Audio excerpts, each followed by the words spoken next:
नमस्कार दोस्तों। आज हम सुनेंगे निर्मल वर्मा जी द्वारा लिखित कहानी एक दिन का मेहमान। तो ये कहानी शुरू करते हैं। उसने अपना सूटकेस दरवाजे के आगे रख दिया, घंटी का बटन दबाया और प्रतीक्षा करने लगा। मकान चुप था, कोई हलचल नहीं। एक क्षण के लिए भ्रम हुआ कि घर में कोई नहीं है और वो खाली मकान के आगे खड़ा है। उसने रुमाल निकालकर पसीना पोंछा, अपना ईयरबैग सूटकेस पर रख दिया, दोबारा बटन दबाया और दरवाजे से कान सटाकर सुनने लगा। बरामदे के पीछे कोई खुली खिड़की हवा में हिचकोले खा रही थी। वो पीछे हटकर ऊपर देखने लगा। वो दुमंजिला मकान था, लेन के अन्य मकानों की तरह काली छत, अंग्रेजी वी की शक्ल में दोनों तरफ से ढलुआ और बीच में सफ़ेद पत्थर की दीवार, जिसके माथे पर मकान का नंबर एक काली बिंदी सा टिमक रहा था। ऊपर की खिड़कियां बंद थीं और पर्दे गिरे थे। कहाँ जा सकते हैं इस वक्त? वो मकान के पिछवाड़े गया। वहीं लॉन, फेंस और झाड़ियां थीं जो उसने 2 साल पहले देखी थी। बीच में विलो अपनी टहनियाँ झुकाए एक काले बूढ़े रीछ की तरह ऊँघ रहा था। लेकिन गैराज खुला और खाली पड़ा था। वे कहीं कार लेकर गए थे। संभव है उन्होंने सारी सुबह उसकी प्रतीक्षा की हो और अब किसी काम से बाहर चले गए हों। लेकिन दरवाजे पर उसके लिए एक चिट तो छोड़ ही सकते थे। वह दोबारा सामने के दरवाजे पर लौट आया। अगस्त की चुनचुनाती धूप उसकी आंखों पर पड़ रही थी। सारा शरीर चू रहा था। वो बरामदे में ही अपने सूटकेस पर बैठ गया। अचानक उसे लगा सड़क के पार मकानों की खिड़कियों से कुछ चेहरे बाहर झांक रहे हैं, उसे देख रहे हैं। उसने सुना था अंग्रेज लोग दूसरों की निजी चिंताओं में दखल नहीं देते, लेकिन वो मकान के बाहर बरामदे में बैठा था जहां प्राइवेसी का कोई मतलब नहीं था। इसलिए वे निसंकोच, नंगी उन्मुक्तता से उसे घूर रहे थे। लेकिन शायद उनके कौतूहल का एक दूसरा कारण था। उस छोटे अंग्रेजी कस्बाती शहर में लगभग सब एक दूसरे को पहचानते थे और वह न केवल अपनी शक्ल सूरत में बल्कि झूलते झालते हिंदुस्तानी सूट में काफ़ी अद्भुत प्राणी दिखाई दे रहा होगा। उसकी तुड़ी मुड़ी वेशभूषा और गर्द और पसीने में लथपथ चेहरे से कोई यह अनुमान भी नहीं लगा सकता था कि अभी 3 दिन पहले फ्रैंकफर्ट की कॉन्फ्रेंस में उसने पेपर पढ़ा था। मैं एक लूटा पिटा एशियन इमिग्रेंट दिखाई दे रहा हूँगा, उसने सोचा और अचानक खड़ा हो गया, मानो खड़ा होकर प्रतीक्षा करना ज़्यादा आसान है। इस बार बिना सोचे समझे उसने दरवाज़ा जोर से खटखटाया और तत्काल हकबका कर पीछे हट गया। हाथ लगते ही दरवाज़ा खट से खुल गया। जीने पर पैरों की आहट सुनाई थी और दूसरे क्षण वो चौखट पर उसके सामने खड़ी थी। वो भागते हुए सीढ़ियां उतरकर नीचे आई थी और उससे चिपट गई थी। इससे पहले वो पूछता, क्या तुम भीतर थी? और वो पूछती, तुम बाहर खड़े थे? उसने अपने धूल भरे लस्तम पस्तम हाथों से उसके दुबले कंधे को पकड़ लिया और लड़की का सिर नीचे झुकाया और उसने अपना मुंह उसके बालों पर रख दिया। पड़ोसियों ने एक एक करके अपनी खिड़कियां बंद कर दी। लड़की ने धीरे से उसे अपने से अलग कर दिया। बाहर कब से खड़े थे? पिछले 2 साल से। वाह, लड़की हंसने लगी। उसे अपने पिता की ऐसी ही बातें बॉर्डम जान पड़ती थी। मैंने 2 बार घंटी बजाई, तुम लोग कहाँ थे? घंटी खराब है, इसलिए मैंने दरवाज़ा खुला छोड़ दिया था। तुम्हें मुझे फ़ोन पर बताना चाहिए था। मैं पिछले 1 घंटे से आगे पीछे दौड़ रहा था। मैं तुम्हें बताने वाली थी, लेकिन बीच में लाइन कट गई। तुमने और पैसे क्यों नहीं डाले? मेरे पास सिर्फ 10 पैसे थे। वो औरत काफ़ी चुड़ैल थी। कौन औरत? लड़की ने उसका बैग उठाया। वही जिसने हमें बीच में काट दिया। आदमी अपना सूटकेस भी बीच ड्राइंग रूम में घसीट लाया। लड़की उत्सुकता से बैग के भीतर झांक रही थी। सिगरेट के पैकेट, स्कॉच की लंबी बोतल, चॉकलेट के बंडल, वे सारी चीज जो उसने इतनी हड़बड़ी में फ्रैंकफर्ट के एयरपोर्ट पर ड्यूटी फ्री दुकान से खरीदी थी, अब बैग से ऊपर झांक रही थी। तुमने अपने बाल कटवा लिए? आदमी ने पहली बार चैन से लड़की का चेहरा देखा। हाँ, सिर्फ छुट्टियों के लिए। कैसे लगते हैं? अगर तुम मेरी बेटी नहीं होती तो मैं समझता कोई लफंगा घर में घुस आया। ओ पापा! लड़की ने हंसते हुए बैग से चॉकलेट निकाली, रैपर खोला, फिर उसके आगे बढ़ा दी। Swiss chocolate? उसने उसे हवा में डुलाते हुए कहा। मेरे लिए एक गिलास पानी ला सकती हो? ठहरो, मैं चाय बनाती हूँ। चाय बाद में। वो अपनी कोट के अंदरूनी जेब में कुछ टटोलने लगा। नोटबुक, वॉलेट, पासपोर्ट, सब चीज़ें बाहर निकल आई। अंत में उसे टैबलेट्स की डिब्बी मिली जिसे वह ढूंढ रहा था। लड़की पानी का गिलास लेकर आई तो उसने पूछा, कैसी दवाई है? जर्मन, उसने कहा। बहुत असर करती है? उसने टैबलेट पानी के साथ निकल ली, फिर सोफे पर बैठ गया। सब कुछ वैसा ही था जैसा उसने सोचा था। वही कमरा, शीशे का दरवाजा, खुले हुए पर्दों के बीच वही चौकोर हरे रुमाल जैसा लॉन, टीवी की स्क्रीन पर उड़ती पक्षियों की छाया जो बाहर उड़ते थे और भीतर होने का भ्रम देते थे। वो किचन की देहरी पर आया। गैस के चूल्हों के पीछे लड़की की पीठ दिखाई दे रही थी। कॉर्डराय की काली जींस और सफ़ेद कमीज जिसकी मुड़ी स्लीव्स बाहों की कोहनियों पर झूल रही थी, बहुत हल्की और छुई-मुई सी दिखाई दे रही थी। मामा कहाँ हैं? उसने पूछा। शायद उसकी आवाज़ इतनी धीमी थी कि लड़की ने उसे नहीं सुना, किंतु उसे लगा जैसे लड़की की गर्दन कुछ ऊपर उठी थी। मामा क्या ऊपर है? उसने दोबारा कहा और लड़की वैसे ही निश्चल खड़ी रही। और तब उसे लगा उसने पहली बार भी उसके प्रश्न को सुन लिया था। क्या वो बाहर गई है? उसने पूछा। लड़की ने बहुत धीरे धुंधले ढंग से सिर हिलाया, जिसका मतलब कुछ भी हो सकता था। तुम पापा कुछ मेरी मदद करोगे? वो लपक कर किचन में चला आया। बताओ क्या काम है? तुम चाय की केतली लेकर भीतर जाओ, मैं अभी आती हूँ। बस, उसने निराश स्वर में कहा। अच्छा, प्याले और प्लेटें भी लेते आओ। वह सब चीजें लेकर भीतर कमरे में चला आया। वो दोबारा किचन में जाना चाहता था, लेकिन लड़की के डर से वो वही सोफा पर बैठा रहा। किचन से कुछ तलने की खुशबू आ रही थी। लड़की उसके लिए कुछ बना रही थी और वो उसकी कोई भी मदद नहीं कर पा रहा था। एक बार इच्छा हुई किचन में जाकर उसे मना कर आए कि वह कुछ नहीं खाएगा, किंतु दूसरे क्षण भूख ने उसे पकड़ लिया। सुबह से उसने कुछ नहीं खाया था। ह्यूस्टन स्टेशन के कैफेटेरिया में इतनी लंबी क्यू लगी थी कि वह टिकट लेकर सीधा ट्रेन में घुस गया था। सोचा था वो डाइनिंग कार में कुछ पेट में डाल लेगा, किंतु वह दोपहर से पहले नहीं खुलती थी। सच पूछा जाए तो उसने अंतिम खाना कल शाम फ्रैंकफर्ट की एयरपोर्ट में खाया था, और जब रात को लंदन पहुंचा था तो अपने होटल की बार में पीता रहा था। तीसरे गिलास के बाद उसने जेब से नोटबुक निकाली, नंबर देखा और बार के टेलीफोन बूथ में जाकर फ़ोन मिलाया था। पहली बार में पता नहीं चला उसकी पत्नी की आवाज़ है या बच्ची की। उसकी पत्नी ने फ़ोन उठाया होगा, क्योंकि कुछ देर तक फ़ोन का सन्नाटा उसके कान में झनझनाता रहा। फिर उसने सुना वो ऊपर से बच्ची को बुला रही है, और तब उसने घड़ी देखी। उसे ध्यान आया इस समय वो सो रही होगी और वो फ़ोन नीचे रखना चाहता था, किंतु उसी समय उसे बच्ची का स्वर सुनाई दिया। वो आधी नींद में थी। उसे कुछ देर तक पता ही नहीं चला कि वो इंडिया से बोल रहा है या फ्रैंकफर्ट से या लंदन से।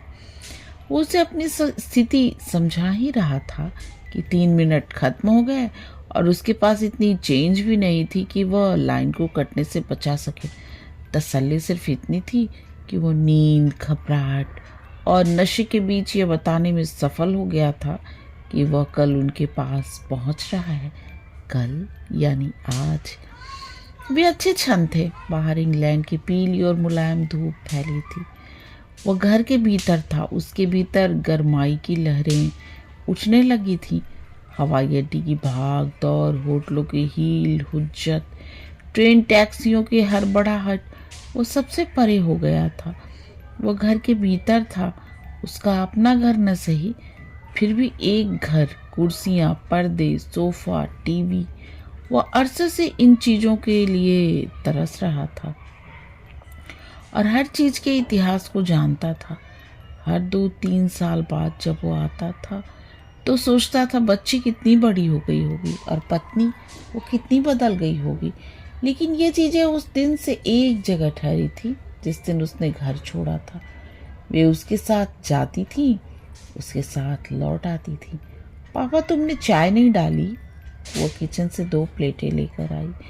एक में टोस्ट और दूसरे में मक्खन थे,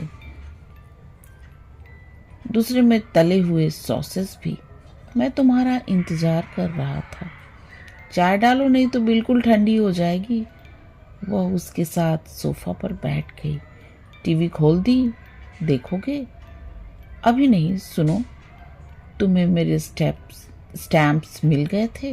हाँ पापा, थैंक्स। वह टोस्ट पर मक्खन लगा रही थी। लेकिन तुमने चिट्ठी एक भी नहीं लिखी। मैंने एक लिखी थी, लेकिन तब जब तुम्हारा टेलीग्राम आया तो मैंने सोचा अब तुम आ रहे हो तो चिट्ठी भेजने की क्या जरूरत। तुम सचमुच गागा हो। लड़की ने उसकी ओर देखा और हंसने लगी। यह उसका चिढ़ाऊ नाम था जो आपने बरसों पहले उसे दिया था जब वह उसके साथ घर में रहता था। वो बहुत छोटी थी और उसने हिंदुस्तान का नाम भी नहीं सुना था। बच्ची की हंसी का फायदा उठाते हुए वो उसके पास झुक आया, जैसे कोई चंचल चिड़िया हो जिसे केवल सुरक्षा के भ्रामक क्षण में ही पकड़ा जा सकता है। मम्मी कब लौटेगी? प्रश्न इतना अचानक था कि लड़की झूठ नहीं बोल सकी। वो ऊपर अपने कमरे में है। ऊपर? लेकिन तुमने तो कहा था। किरच किरच किरच वो चाकू से जले हुए टोस्ट को कुरेद रही थी, मानो उसके साथ साथ वह उसके प्रश्न को भी काट डालना चाहती हो। हंसी अब भी थी, लेकिन अब वह बर्फ में जमे कीड़े की तरह उसके होठों पर चिपकी थी। क्या तुम्हें मालूम है मैं यहाँ हूँ?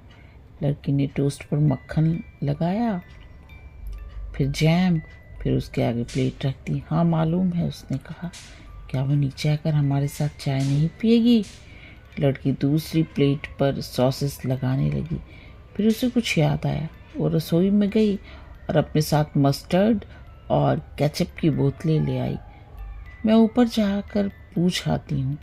उसने लड़की की तरफ देखा, जैसे उससे अपनी कार्रवाई का समर्थन पाना चाहता है। जब वह कुछ नहीं बोली तो वो जीने की तरफ जाने लगा। प्लीज़ पापा। उसके पांव ठिठक गए। आज फिर उनसे लड़ना चाहते हैं? लड़की ने कुछ गुस्से से उसे देखा। लड़ना? वो शर्म से भीगा हुआ हंसने लगा। मैं यहाँ 2000 मील उनसे लड़ने आया हूँ। फिर आप मेरे पास बैठिए। लड़की का स्वर भरा हुआ था। अपनी माँ के साथ थी, लेकिन बाप के प्रति क्रूर नहीं थी। वो उसे पुचकारती निगाहों से निहार रही थी। मैं तुम्हारे पास हूँ, क्या ये काफ़ी नहीं है? वो खाने लगा। टोस्ट, सॉसेस, टीन के उबले हुए मटर। उसकी भूख उड़ गई थी, लेकिन लड़की की आंखें उस पर थी। वो उसे देख रही थी और कभी सोच रही थी। कभी कभी टोस्ट का एक टुकड़ा मुंह में डाल लेती और फिर चाय पीने लगती। फिर उसकी ओर देखती और चुपचाप मुस्कुराने लगती, उसे दिलासा सी देती। सब कुछ ठीक है, तुम्हारी जिम्मेदारी मुझ पर है और जब तक मैं हूँ डरने की कोई बात नहीं। डर था, टेबलेट का असर रहा होगा या यात्रा की थकान। वह कुछ देर के लिए लड़की की निगाहों से हटना चाहता था। वो अपने को हटाना चाहता था। मैं अभी आता हूँ, उसने कहा। लड़की ने शशंकित आंखों से उसे देखा। क्या बाथरूम जाएंगे? वो उसके साथ साथ गुसल खाने तक चली आई, और जब उसने दरवाज़ा बंद कर लिया तो भी उसे लगता रहा वो दरवाजे के पीछे खड़ी है। उसने बेसिन में अपना मुंह डाल लिया और नलका खोल दिया। पानी झर झर उसके चेहरे पर बहने लगा और वो सिसकने सा लगा। आधे बने हुए शब्द उसकी छाती के खोखल से बाहर निकलने लगे, जैसे भीतर जमी हुई काई उलट रहा हो, उल्टी, जो सीधी दिल से बाहर आती है। वो टेबलेट जो कुछ देर पहले खाई थी, वो पीले चूरे सी बेसिन के संगमरमर पर तैर रही थी। फिर उसने नल बंद कर दिया और रुमाल निकाल कर मुंह पोंछा। बाथरूम की खूंटी पर स्त्री के मैले कपड़े टंगे थे। प्लास्टिक के एक चौड़ी बाल्टी में उसके कपड़े साबुन में डूबे थे। खिड़की खुली थी और बाग का पिछवाड़ा धूप में चमक रहा था। कहीं किसी दूसरे बाग से घास काटने की उनिंदी सी घुर्र घुर्र पास आ रही थी। वो जल्दी से बाथरूम का दरवाजा बंद करके कमरे में चला आया। सारे घर में सन्नाटा था। वो किचन में आया तो लड़की दिखाई नहीं दी। वो ड्राइंग रूम में लौटा तो वह भी खाली पड़ा था। उसे संदेह हुआ वो ऊपर वाले कमरे में अपनी माँ के पास बैठी है। एक अजीब आतंक ने उसे पकड़ लिया। घर जितना शांत था उतना ही खतरे से अटा जान पड़ा। वो कोने में गया जहाँ उसका सूटकेस रखा था। वो जल्दी जल्दी उसे खोलने लगा। उसने अपने कॉन्फ्रेंस के नोट्स और कागज अलग किए। उनके नीचे से वो सारा सामान निकालने लगा जो वह दिल्ली से अपने साथ लाया था। एम्पोरियम का राजस्थानी लहंगा लड़की के लिए, तांबे और पीतल के ट्रिंकेट्स जो उसने जनपद पर तिब्बती लामा हिप्पियों से खरीदे थे, पश्मीने की कश्मीरी शॉल बच्चे की माँ के लिए, एक लाल गुजराती जरीदार स्लीपर जिसे बच्ची और माँ दोनों पहन सकते थे, हैंडलूम के बेड कवर, हिंदुस्तानी टिकटों का एल्बम और एक बहुत बड़ी सचित्र किताब बनारस इटर्नल सिटी। फर्श पर धीरे धीरे एक छोटा सा हिंदुस्तान जमा हो गया था जिसे वह हर बार यूरोप आते समय अपने साथ ढो लाता था। सहसा उसके हाथ ठिठक गए। वो कुछ देर तक चीज़ों के ढेर को देखता रहा। कमरे के फर्श पर बिखरी हुई वे बिल्कुल अनाथ और दयनीय दिखाई दे रही थी। एक पागल सी इच्छा हुई कि वो उन्हें कमरे में जैसे का तैसा छोड़कर भाग खड़ा हो। किसी को पता भी न चलेगा वो कहाँ चला गया। लड़की थोड़ा जरूर हैरान होगी, किंतु बरसों से वह उसके ऐसे ही अचानक मिलती रही थी और बिना कारण बिछुड़ती रही थी। You are a coming man and a going man, वह उससे कहा करती थी, पहले विषाद में और बाद में कुछ कुछ हंसी में। उसे कमरे में न बैठा देखकर लड़की को ज़्यादा सदमा नहीं पहुंचेगा। वो ऊपर जाएगी और माँ से कहेगी, अब तुम नीचे आ सकती हो। वो चले गए। फिर वो दोनों एक साथ नीचे आएंगी और उन्हें राहत मिलेगी कि अब उन दोनों के अलावा घर में कोई नहीं है। पापा, वो चौंक गया जैसे रंगे हाथों पकड़ा गया हो। खिसियानी से मुस्कुराहट में लड़की ने देखा वो कमरे की चौखट पर खड़ी थी और खुले हुए सूटकेस को ऐसे देख रही थी जैसे वो कोई जादू की पिटारी हो जिसने अपने पेट से अचानक रंग बिरंगी चीज़ों को उगल दिया हो। लेकिन लड़की की आंखों में कोई खुशी नहीं थी, एक शर्म सी थी। जब बच्चे अपने बड़ों को कोई ऐसी ट्रिक करते हुए देखते हैं जिसका भेद उन्हें पहले से मालूम होता है, वे अपने संकोच को छिपाने के लिए कुछ ज़्यादा ही उत्सुक हो जाते हैं। इतनी चीज़ें? वो आदमी के सामने कुर्सी पर बैठ गई। कैसे लाने दी? सुना है आजकल कस्टम वाले बहुत तंग करते हैं। नहीं, इस बार उन्होंने कुछ नहीं किया। आदमी ने उत्साह में आकर कहा, शायद इसलिए कि मैं सीधे फ्रैंकफर्ट से आ रहा था। उन्हें सिर्फ एक चीज़ पर शक हुआ था। उसने मुस्कुराते हुए लड़की की ओर देखा। किस चीज़ पर? लड़की ने इस बार सच्ची उत्सुकता से कहा। उसने अपनी बैग से दलबीजी का डिब्बा निकाला और उसे खोलकर मेज पर रख दिया। लड़की ने झिझकते हुए 2 बार 4 दाने उठाए और उन्हें सूंघने लगी। क्या है यह? उसने आदमी से जिज्ञासा से पूछा। वे भी उसी तरह सूंघ रहे थे। वो हंसने लगा। उन्हें डर था कि कहीं इसमें चरस गांजा तो नहीं है। हैश! लड़की की आंखें फैल गईं। क्या इसमें सचमुच हैश मिली है? खाकर देखो। लड़की ने कुछ दाल मोट मुंह में डाले और उन्हें चबाने लगी। फिर हलाट सी होकर सीसी करने लगी। मिर्ची होगी थूक दो, आदमी ने कुछ घबरा कर कहा, किंतु लड़की ने उन्हें निगल लिया और छलछलाई आंखों से बाप को देखने लगी। तुम भी पागल हो, सब निकल बैठी। आदमी ने जल्दी से उसे पानी का गिलास दिया जो अब उसके लिए लाई थी। मुझे पसंद है। लड़की ने जल्दी से पानी पिया और अपनी कमीज की मुड़ी बाहों से आंखें पोंछने लगी। फिर मुस्कुराते हुए आदमी की ओर देखा। I love it. वह कई बातें सिर्फ आदमी का मन रखने के लिए करती थी। उनके बीच बहुत कम मोहलत रहती थी। वह उसके निकट पहुंचने के लिए ऐसे शॉर्टकट लेती थी जिसे दूसरे बच्चे महीनों में पार करते हैं। क्या उन्होंने भी इसे चक्कर देखा था? लड़की ने पूछा। नहीं, उनमें इतनी हिम्मत कहाँ थी। उन्होंने सिर्फ मेरा सूटकेस खोला, मेरे कागजों को उल्टा पलटा, और जब उन्हें पता चला कि मैं कॉन्फ्रेंस में आ रहा हूँ तो उन्होंने कहा, मिस्टर यू मे गो। क्या कहा उन्होंने? लड़की हंस रही थी। उन्होंने कहा, mister you may go, like an Indian crow. आदमी ने भेद भरी निगाहों से उसे देखा। क्या है यह? लड़की हंसती रही। जब वो बहुत छोटी थी और आदमी के साथ पार्क में घूमने जाती थी तो वे सिरफिरा खेल खेलते थे। वो पेड़ की ओर देखकर पूछता था, oh dear, is there anything to see? और लड़की चारों तरफ देखकर कहती थी, yes dear, there is a crow over the tree. आदमी विस्मय से उसकी ओर देखता। क्या है ये? और वो विजयोल्लास में कहती, पोयम। पोयम? बढ़ती उम्र में छूटते हुए बचपन की छाया सरक आई। पार्क की हवा, पेड़, हंसी।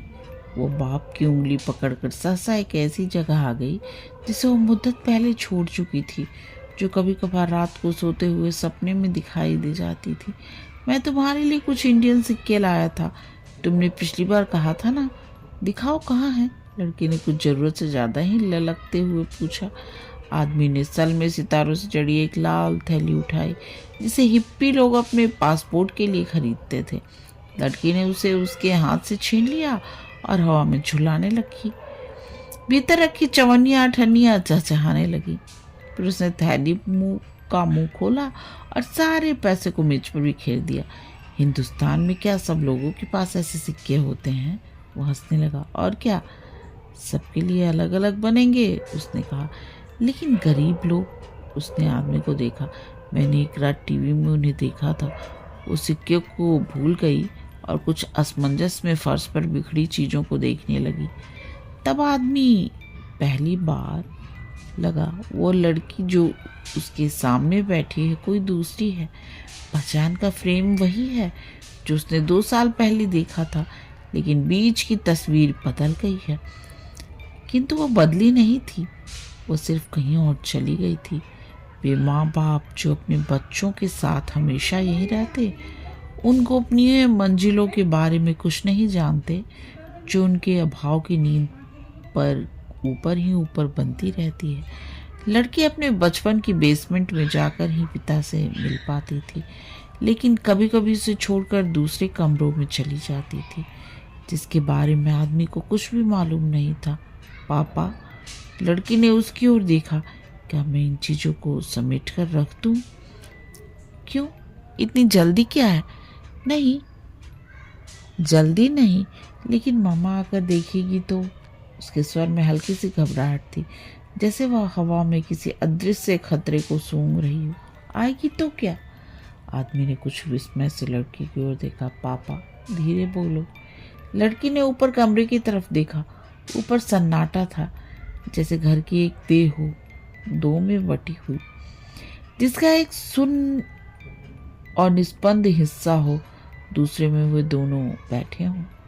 और तब उसे भ्रम हुआ कि लड़की कोई कठपुतली का नाटक कर रही है, ऊपर के धागे से बंधी हुई। जैसे वो खींचता है वैसे वो हिलती है, लेकिन वो न धागे को देख सकता है न उसे, तो उसे हिलाता है। वो उठ खड़ा हुआ। लड़की ने आतंकित होकर उससे देखा। आप कहाँ जा रहे हैं? वो नीचे नहीं आएगी? उसने पूछा। उन्हें मालूम है आप यहाँ हैं, लड़की ने कुछ खींच कर कहा। इसलिए वो नहीं आना चाहती? नहीं, लड़की ने कहा, इसलिए वो कभी भी आ सकती है। कैसे पागल है, इतनी छोटी सी बात नहीं समझ सकते? आप बैठिए, मैं अभी इन सब चीज़ों को समेट लेती हूँ। वो फर्श पर उकड़ू बैठ गई। बड़ी सफाई से हर चीज़ को उठाकर कोने में रखने लगी। मखमल की जूती, पश्मीने की शॉल, गुजराती पोरियम का बेड कवर। उसकी पीठ पिता की ओर थी, किंतु वो उसके हाथ देख सकता था, पतले और सांवले, बिल्कुल अपनी माँ की तरह, वैसे ही निसग्न और ठंडे, जो उसकी लाई चीज़ों को आत्मीयता से पकड़ते नहीं थे, सिर्फ अनमने भाव से अंदर अलग ठेल देते थे। वे एक ऐसी बच्ची के हाथ थे जिसने सिर्फ माँ के सीमित और सुरक्षित स्नेह को छूना सीखा था, मर्द के उत्सुक और पीड़ित उन्माद को नहीं, जो पिता के सेक्स की काली कंदरा से उमड़ता हुआ बाहर आता है। अचानक लड़की के हाथ ठिठक गए। उसे लगा कोई दरवाजे की घंटी बजा रहा है, लेकिन दूसरे ही क्षण फोन का ध्यान आया, जो जीने के नीचे एक कोटर में था और जंजीर से बंधे पिल्ले की तरह जोर जोर से चीख रहा था। लड़की ने चीजें वैसे ही छोड़ दी और लपकते हुए सीढ़ियों के पास गई। फोन उठाया। एक क्षण तक कुछ सुनाई नहीं दिया, फिर वो चिल्लाई, मामा आपका फोन। बच्ची बेनिस्टर के सहारे खड़ी थी, हाथ में फोन झुलाती हुई। ऊपर का दरवाजा खुला और जीना हिलने लगा। कोई नीचे आ रहा था। फिर एक सिर लड़की के चेहरे पर झुका, गुथा हुआ जूड़ा और फोन के बीच एक पूरा चेहरा उभर आया। किसका है? औरत ने अपने लटकते हुए जूड़े को पीछे धकेल दिया और लड़की के हाथ से फोन खींच लिया। आदमी कुर्सी से उठा। लड़की ने उसकी ओर देखा। हेलो, औरत ने कहा। Hello hello. औरत की आवाज़ ऊपर उठी और तब उसे पता चला कि उस स्त्री की आवाज़ है जो उसकी पत्नी थी। वो उसे बरसों बाद भी सैकड़ों आवाज़ों की भीड़ में पहचान सकता था।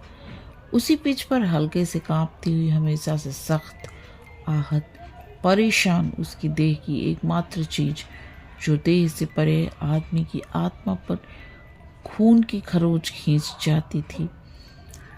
वो जैसे उठा था वैसे ही बैठ गया। लड़की मुस्कुरा रही थी। वो हैंगर के आईने से आदमी का चेहरा देख रही थी और वह चेहरा कुछ वैसा ही बेडौल दिखाई दे रहा था जैसे उम्र के आईने से औरत की आवाज़। उल्टा टेढ़ा, पहेली सा जान, रहस्यमय। वे तीनों व्यक्ति अनजाने में चार में बट गए थे। लड़की, उसकी माँ और उसकी पत्नी। घर जब गृहस्थी में बदलता है तो अपने आप फैलता जाता है। तुम जेनी से बात करोगी? औरत ने लड़की से कहा, और बच्ची जैसे उसी क्षण की प्रतीक्षा कर रही थी। वो चलकर ऊपरी सीढ़ी पर आई और माँ से टेलीफोन ले लिया। हेलो जेनी, इज इट मी? को 2 सीढ़ियाँ नीचे उतरी। अब आदमी उसे पूरा का पूरा देख सकता था। बैठो। आदमी कुर्सी से उठ खड़ा हुआ। उसके स्वर में एक बेबस सा अनुनय था, मानो उसे डर हो कि कहीं उसे देखकर वो उल्टे पांव न लौट जाए। वह एक क्षण अनिश्चय में खड़ी रही। वो वापस मुड़ना निरर्थक था, लेकिन इस तरह उसके सामने खड़े रहने का भी कोई तुक नहीं था। वो स्टूल खींचकर टीवी के आगे बैठ गई। कब आई? उसका स्वर इतना धीमा था कि आदमी को लगा टेलीफोन पर कोई दूसरी औरत बोल रही थी। काफी देर हो गई, मुझे तो पता भी न था कि तुम ऊपर के कमरे में। स्त्री चुपचाप उसे देखती रही। आदमी ने जेब से रुमाल निकाला, पसीना पोंछा, मुस्कुराने की कोशिश में मुस्कुराने लगा।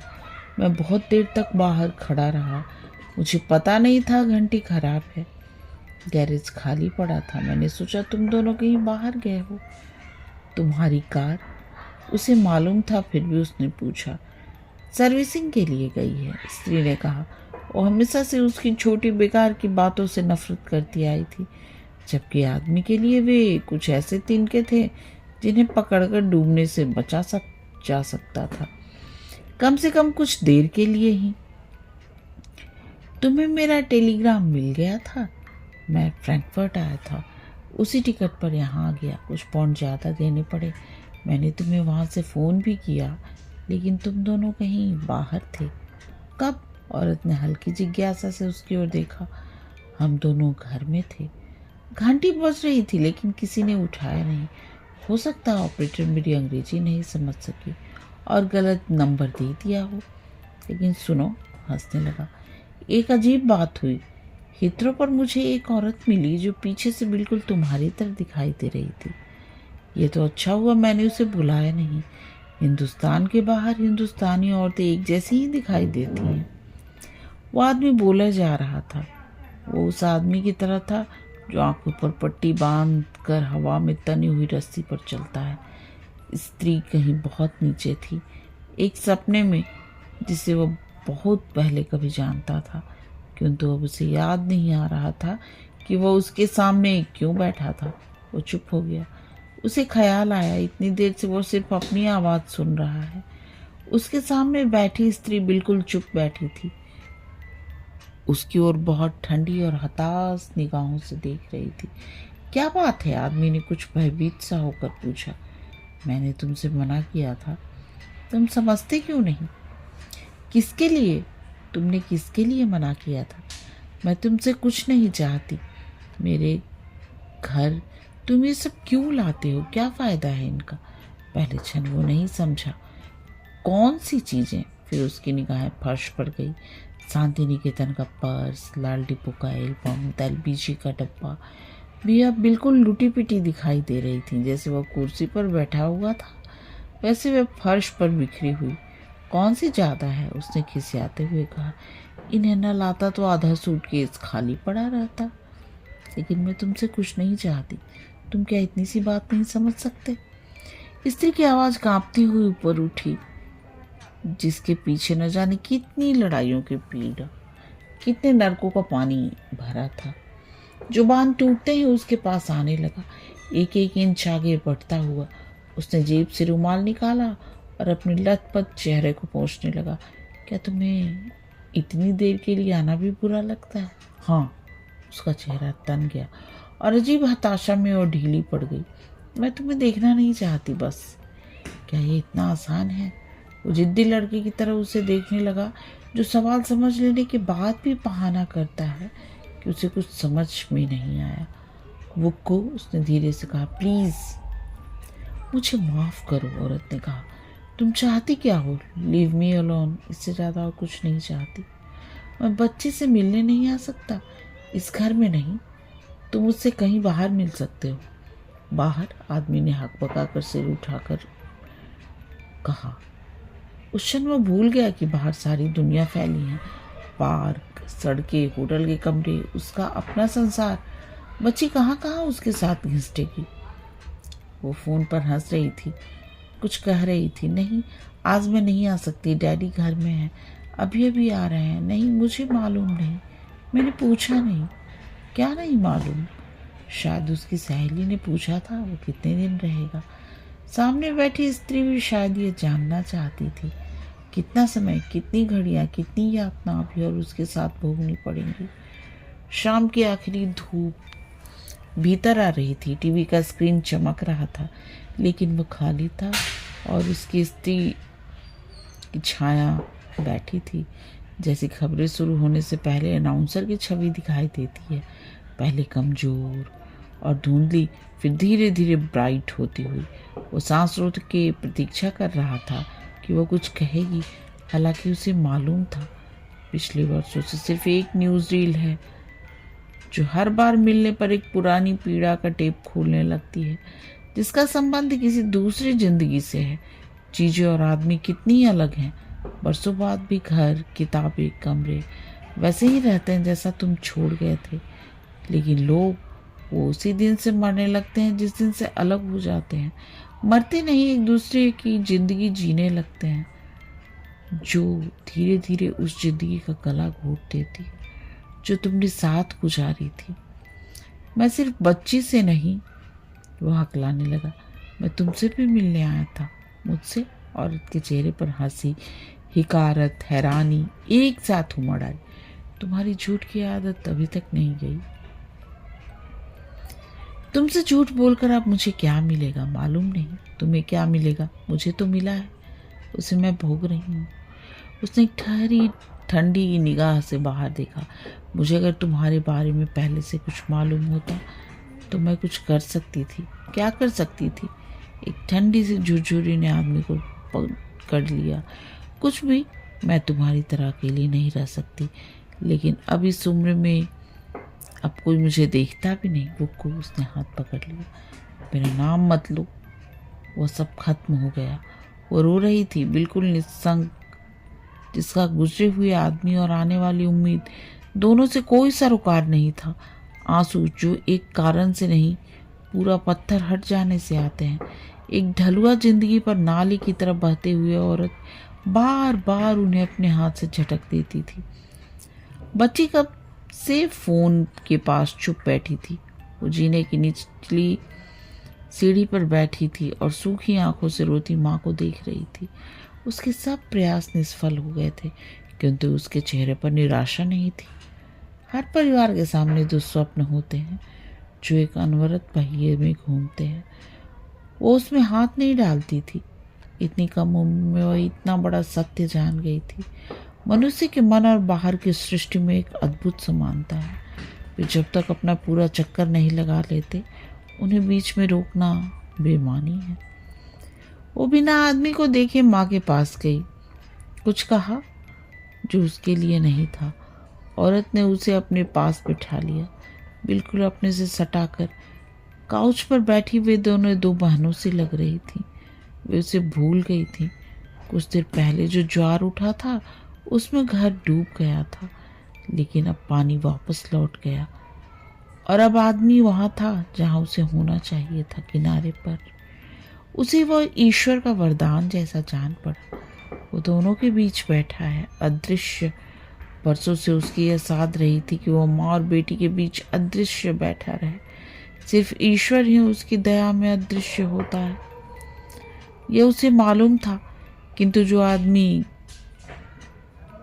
गड्ढे की सबसे निचली सतह पर जीता है, उसे भी कोई नहीं देख सकता। माँ और बच्ची ने उसे अलग छोड़ दिया था। यह उसकी उपेक्षा नहीं थी। उसकी तरफ से मुंह मोड़कर उन्होंने उसे अपने पर छोड़ दिया था, ठीक वहीं जहां उसने बरसों पहले घर छोड़ा था। लड़की माँ को छोड़कर उसके पास आकर बैठ गई। हमारा बाग देखने चलोगे? उसने कहा। अभी? उसने कुछ विस्मय से लड़की को देखा। वो बहुत अधीर और उतावली सी दिखाई दे रही थी, जैसे वह उससे कुछ कहना चाहती हो, जिसे कमरे के भीतर कहना असंभव हो। चलो, आदमी ने उठते हुए कहा, लेकिन पहले इन चीज़ों को ऊपर ले जाओ, हम इन्हें बाद में समेट लेंगे। बाद में कब? आदमी ने कुछ सशंकित होकर पूछा। आप चलिए तो, लड़की ने लगभग उसे घसीटते हुए कहा। इनसे कहो अपना सामान सूटकेस में रख लें। स्त्री की आवाज़ सुनाई दी। उसे लगा किसी ने अचानक पीछे से धक्का दिया हो। वो चमक कर पीछे मुड़ा। क्यों? मुझे इनकी कोई ज़रूरत नहीं है। उसके भीतर एक लपलपाता अंधड़ उठने लगा। मैं नहीं ले जाऊंगा, तुम चाहो तो इन्हें बाहर फेंक सकती हो। बाहर?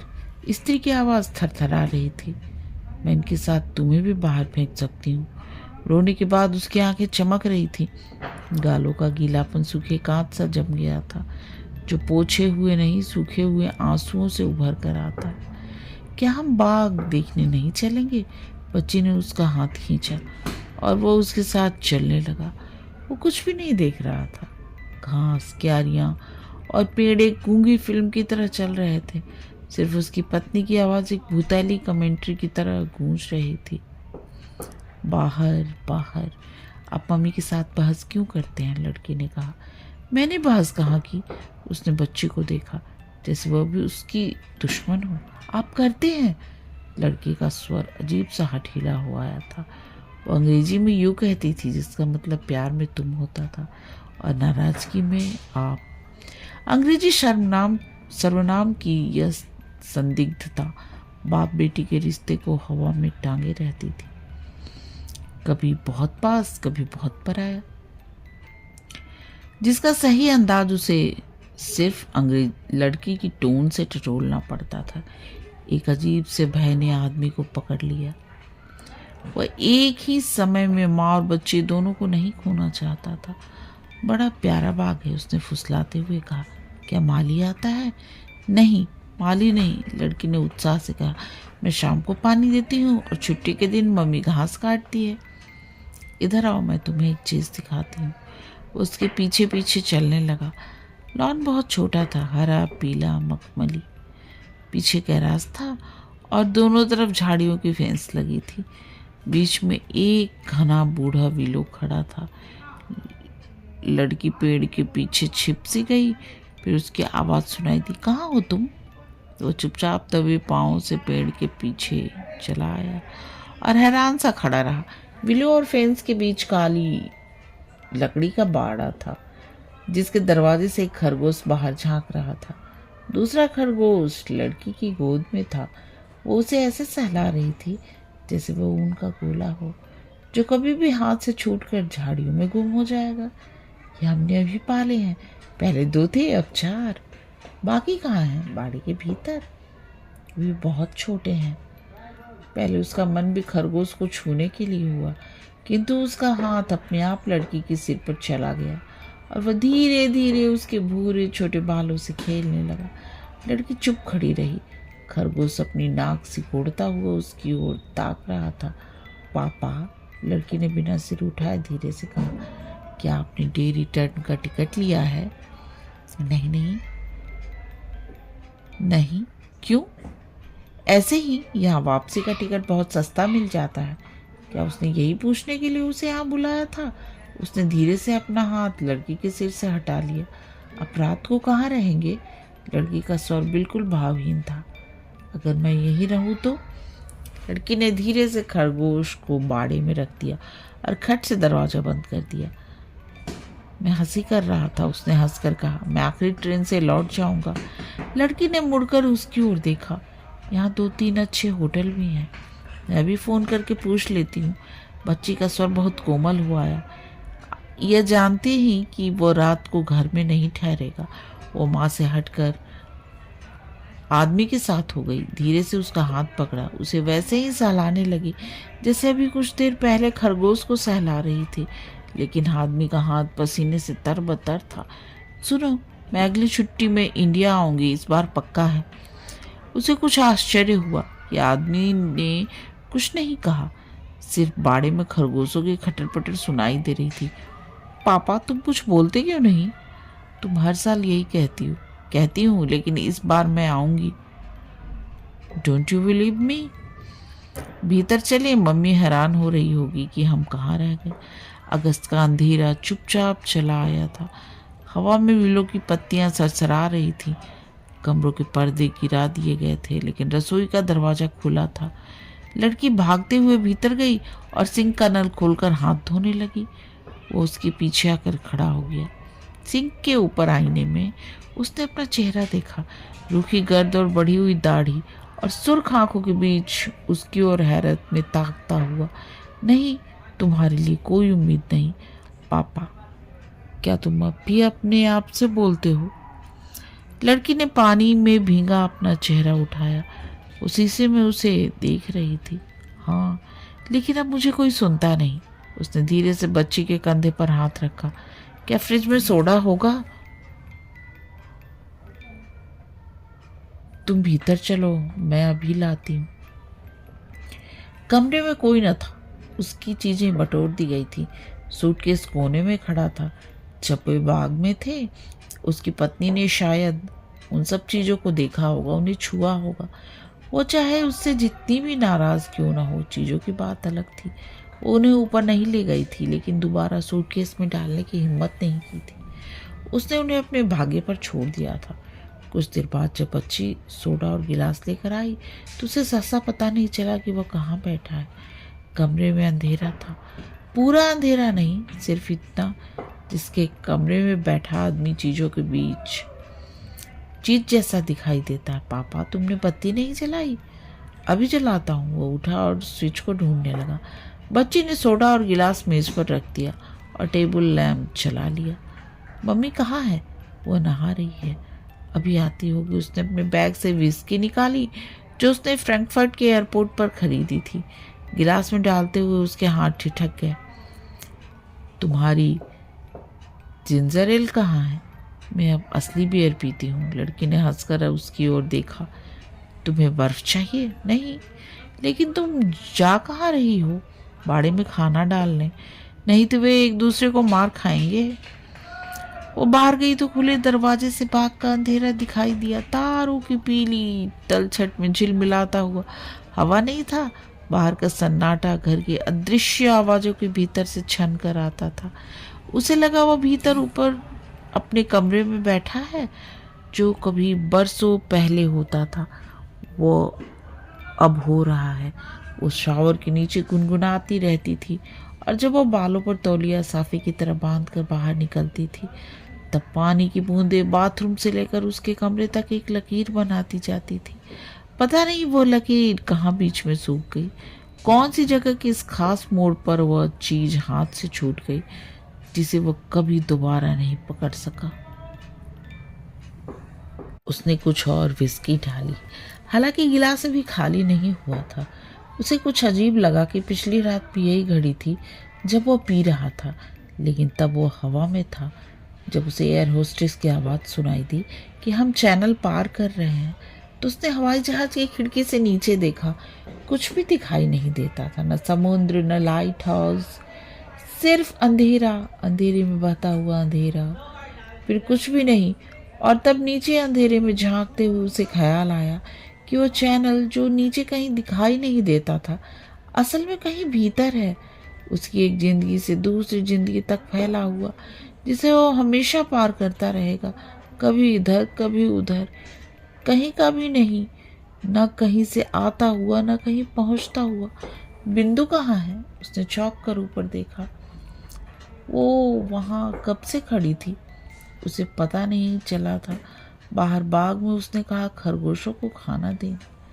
वो अलग खड़ी थी बेनिस्टर के नीचे। नहाने के बाद उसने एक लंबी मैक्सी पहन ली थी, बाल खुले थे, चेहरा बहुत धुला और चमकीला सा लग रहा था। वो मेज पर रखे उसके गिलास को देख रही थी। उसका चेहरा शांत था। सावर ने जैसे न केवल उसके चेहरे को बल्कि उसके संताप को भी धो दिया था। बर्फ भी रखी थी? उसने कहा। नहीं, मैंने सोडा ले लिया, तुम्हारे लिए एक बना दूं? उसने सिर हिलाया, जिसका मतलब कुछ भी था। उसे मालूम था कि गर्म पानी से नहाने के बाद उसे कुछ ठंडा पीना अच्छा लगता था। अरसे बाद भी वो उसके आदतें नहीं भूला था, बल्कि उन आदतों के सहारे ही दोनों के बीच पुरानी पहचान लौट आती थी। वो रसोई में गया और उसने उसके लिए एक गिलास अलग से विस्की और बर्फ मिलाकर बनाया तो उसकी आवाज़ सुनाई दी। बस इतनी काफ़ी है। वो धुली हुई आवाज़ थी जिसमें कोई रंग नहीं था, न स्नेह का न नाराज़गी का, एक शांत और तटस्थ आवाज़। वो सीढ़ियों से हटकर कुर्सी के पास चली आई थी। तुम बैठोगी नहीं? उसने कुछ चिंतित होकर पूछा। उसने अपना गिलास उठाया और वहीं स्टूल पर बैठ गई जहां दोपहर को बैठी थी, टीवी के पास, लेकिन टेबल लैंप से दूर, जहां सिर्फ रोशनी की एक पतली सी झाई उस तक पहुंच रही थी। कुछ देर तक दोनों में से कोई कुछ नहीं बोला। फिर स्त्री की आवाज़ सुनाई दी। घर में सब लोग कैसे हैं? ठीक हैं? ये सब चीज़ें उन्होंने ही भेजी हैं, मुझे मालूम है। और इतने कुछ थके स्वर में कहा। क्यों उन बेचारे को तंग करते हो? तुम ढो ढो कर इन चीज़ों को लाते हो और ये यहाँ बेकार पड़ी रहती हैं। वे वही कर सकते हैं, उसने कहा। तुम बरसों से वहाँ नहीं गई। वे बहुत याद करते हैं। अब जाने का कोई फ़ायदा है? उसने गिलास से लंबा घूंट पिया। मेरा अब उनसे कोई रिश्ता नहीं। तुम बच्ची को साथ लेके तो आ सकती हो। उसने अभी तक हिंदुस्तान नहीं देखा। वो कुछ देर चुप रही, फिर धीरे से कहा। अगले साल वो 14 वर्ष की हो जाएगी। कानून के मुताबिक तब वो कहीं भी जा सकती है।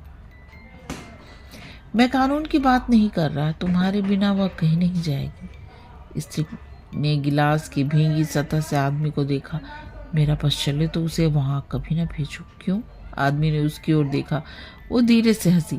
क्या हम दो हिंदुस्तानी उसके लिए काफी नहीं है? वो बैठा रहा। कुछ देर बाद रसोई का दरवाजा खुला। लड़की भीतर आई, चुपचाप दोनों को देखा और फिर जीने के पास चली गई जहाँ टेलीफोन रखा था। किसे कर रही हो? औरत ने पूछा। लड़की चुप रही, फोन का डायल घुमाने लगी। आदमी उठा, उसकी ओर देखा। थोड़ा सा और लोगी? नहीं। उसने सिर हिलाया। आदमी धीरे धीरे अपने गिलास में डालने लगा। क्या वो बहुत पीने लगे हो? औरत ने कहा। नहीं, आदमी ने सिर हिलाया। सफर में कुछ ज्यादा ही हो जाता है, मैंने सोचा। अब तक तुमने घर बसा लिया होगा। कैसे? उसने स्त्री को देखा। तुम्हें अब भ्रम कैसे हुआ? औरत कुछ देर तक नीरव आंखों से उसे देखती रही। क्यों, उस लड़की का क्या हुआ? तुम्हारे साथ नहीं रहती? स्त्री के स्वर में कोई उत्तेजना नहीं थी, न क्लेश की कोई छाया थी। जैसे दो व्यक्ति मुद्दतों बाद किसी ऐसी घटना की चर्चा कर रहे हैं जिसने एक झटके से दोनों को अलग छोरों पर फेंक दिया था। मैं अकेला रहता हूँ माँ के साथ, उसने कहा। औरत ने तनिक विस्मय से उसे देखा। क्या बात हुई? कुछ नहीं, मैं शायद साथ रहने के काबिल नहीं हूँ। उसका स्वर असाधारण रूप से धीमा हो आया, जैसे वह उसे अपनी किसी गुप्त बीमारी के बारे में बता रहा हो। तुम हैरान हो, लेकिन ऐसे लोग होते हैं। वो कुछ और कहना चाहता था, प्रेम के बारे में, वफादारी के बारे में, विश्वास और धोखे के बारे में, कोई बड़ा सत्य जो बहुत से झूठों से मिलकर बनता है, विस्की की धुंध में बिजली की तरह कौंधता है और दूसरे क्षण हमेशा के लिए अंधेरे में लोप हो जाता है। लड़की शायद इस क्षण की ही प्रतीक्षा कर रही थी। वो टेलीफोन से उठकर आदमी के पास आई। एक बार माँ को देखा। वो टेबल लैंप के पीछे अंधेरे के आधे कोने में छिप गई थी और आदमी वो गिलास के पीछे सिर्फ एक डबडबाता सा धब्बा बनकर रह गया था। पापा, लड़की ने हाथ में कागज का पुर्जा था। यह होटल का नाम है, टैक्सी तुम्हें सिर्फ 10 मिनट में पहुंचा देगी। उसने लड़की को अपने पास खींच लिया और कागज जेब में रख लिया। कुछ देर तक तीनों चुप बैठे रहे, जैसे आदमी पहले यात्रा पर निकलने से पहले घर के सब प्राणी एक साथ सिमट कर चुप बैठ जाते थे। बाहर बहुत से तारे निकल आए थे, जिसमें बूढ़ी विलो झाड़ियां और खरगोश का बाड़ा एक निस्पंद पीले आलोक के पास पास सरक आए थे। उसने अपना गिलास मेज पर रखा, फिर धीरे से लड़की को चूमा, अपना सूटकेस उठाया और जब लड़की ने दरवाजा खोला तो वह क्षण भर देरी पर ठिठक गया। मैं चलता हूँ, उसने कहा। पता नहीं ये बात उसने किससे कही थी, किंतु जहाँ वो बैठी थी वहाँ से कोई आवाज़ नहीं आई। वहाँ उतनी ही घनी चुप्पी थी जितनी बाहर अंधेरे में जहाँ वो जा रहा था। कहानी समाप्त। कहानी सुनने और अपना कीमती समय देने के लिए आप सबका बहुत बहुत धन्यवाद।